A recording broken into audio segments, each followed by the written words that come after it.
The murder of Meredith Kercher, a global sensation. On November 1, 2007, a young British student named Meredith Kercher was brutally murdered in the picturesque town of Perugia, Italy. Her death would not only devastate her family, but also spark an international media frenzy, largely due to the involvement of her American roommate, Amanda Knox, and the controversial trial that followed. Meredith Kercher, a 21-year-old from Surrey, England, was in Italy as part of an exchange program with the University of Leeds. She had moved into a shared house with other students, including Amanda Knox, a 20-year-old American. Meredith was known for her warmth, intelligence, and strong ambition. She had only been in Perugia for a few months, and by all accounts she was thriving in her new environment. But on the night of November 1, everything changed. After spending the evening with friends, Meredith returned to her shared home. What followed remains a subject of speculation.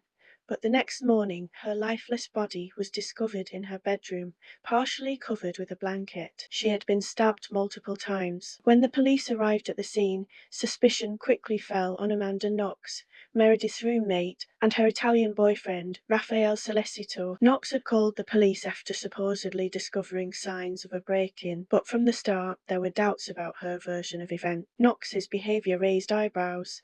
She was seen kissing Celestito outside the crime scene, and appeared oddly detached given the circumstances. During questioning, Knox's story changed multiple times, and at one point she implicated her boss, Patrick Lumumba, a local bar owner, claiming she had witnessed him killing Meredith. This accusation was proven false when Lumumba had a solid alibi and was quickly released. While Knox and Celestito remained under suspicion, forensic evidence pointed to a third suspect, Rudy Guade, a 20-year-old Ivorian man with a criminal record. Guade's fingerprints were found at the scene, along with traces of his DNA on Meredith's body.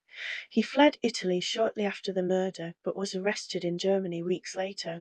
Guade admitted to being in Meredith's room, but claimed that someone else had killed her while he was in the bathroom. Guade's involvement complicated the case, though he was eventually convicted of Meredith's murder in a separate fast-track trial. The prosecution maintained that Knox and Celestito were still responsible for the crime. They argued that the trio had killed Meredith during a violent sex game gone wrong, a theory that would dominate the headlines and shape public perception of the case. The trial of Amanda Knox and Raffaele Celestito became a media sensation.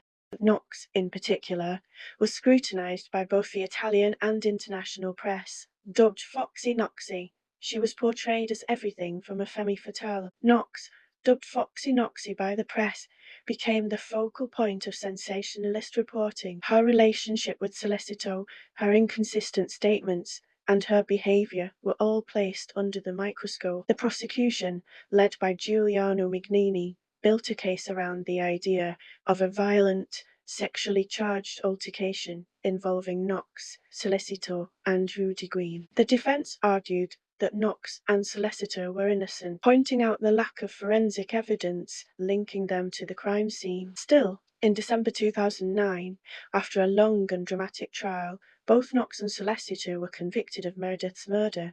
Knox was sentenced to 26 years and Celestito to 25. Rudy Guade had already been sentenced to 30 years, later reduced to 16 on appeal. The case didn't end with the convictions. Knox and Celestito immediately appealed, and in 2011, the appellate court threw out the initial convictions.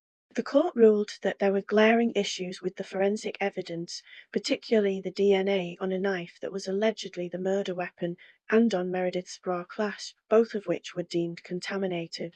In a stunning reversal, both Knox and Celestito were acquitted, and Knox returned to the United States after spending 4 years in an Italian prison.